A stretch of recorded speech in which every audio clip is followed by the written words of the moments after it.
Yeah, what have we got today? We've got a Lotus AC2. A Lotus AC2 from a 1932.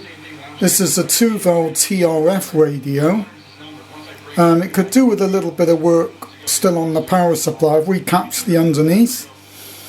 The tar block on the power supply, believe it or not, is actually working and not getting hot, but it will have to be restuffed, I know that. I changed the 3 resistors that were underneath because it's a very simple radio because they'd all gone high. And there were 2 caps which I changed. I kept the old tar block, decided I wouldn't melt it out from the original. There was enough room to store the other ones without having to melt that out, so I left it as it was and just left the earth connection on it. And one was a cathode bypass. It was easy enough just to go cathode to ground, and the other one was a decoupling for the interstage. That was easy to solder that to ground. I didn't need the tar baby. So what we're going to do now is we're going to turn it over, turn it round. I've got to be very careful because this particular radio, what I'm going to do is show you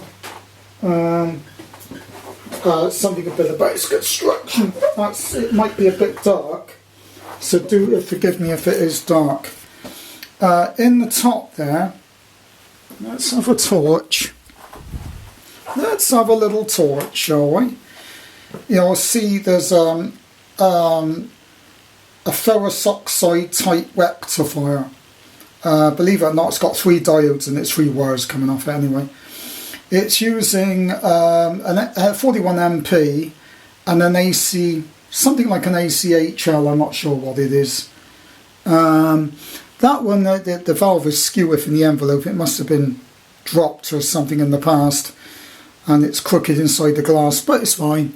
The mains transformer's fine. I've got it set on 220 to 235 because the heater volts are a little bit low on load, so I move that, and it's not getting hot, so I'm quite happy with that at the moment.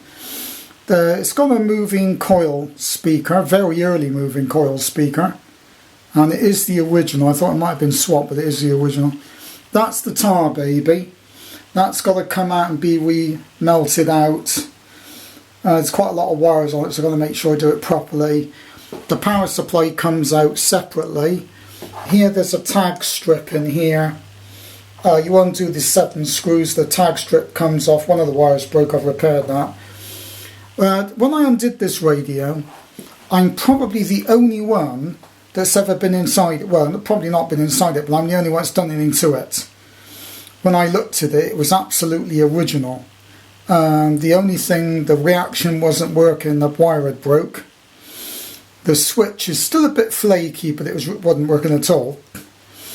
So I've got it working, and the fuse is there. And this is just a 2-valve. Whether I could put a little preamp in and use it and play 30s music like I do with the others. But this one, to be honest with you, it's mainly for show. As long as it works and it's restuffed that block and it works, I'm quite happy. At the moment, just leave the camera down. I've been picking up, what do they call it again? This station that they do a lot of old time music on now. 200 or something it's on. I forgot what it is now. Classic or gold or something, whatever it is. Which I like because it's got 80s stuff. Some of it I don't like because it's got this but I think that's Talk Sport that's on now. It's been refinished. It feels a little bit just about cured, so I think this has been redone. It's not too bad a job. It's a bit lumpy, but the cloth is original. The guy said it was faded, replace it. I'm not into replacing things unless it's torn. It is the original, and I'm a stickler for originality. If you can get things going without wrecking it. In other words, recap it, change the resistors, but keep it much original. That way, personally, it's probably worth a bit more like that. I paid $149, the post was free, take a 20, because they charged me 20 quid to post it, so about 130 quid. The 41MP is probably worth 100 quid, and the ACHL is worth at least 60 quid. So the valves alone are worth more than what I paid for it. The output triodes valves are getting very, very, very expensive. An ACP boxed, which will cost you about 100 quid. A second-hand one about 75. So, you know, I got at least 100 quid's worth of those two valves are worth probably nearly as much as the radio's worth. The amplifier guys like them. The ACHL, the ACP, the ML4, the MH4, those are the ones they're going for guitar amps now. So that's why the output valves have got so damn rare. I've got a number of pentodes. I've got 3 balloon pentodes, and I've got some MKT4s as well.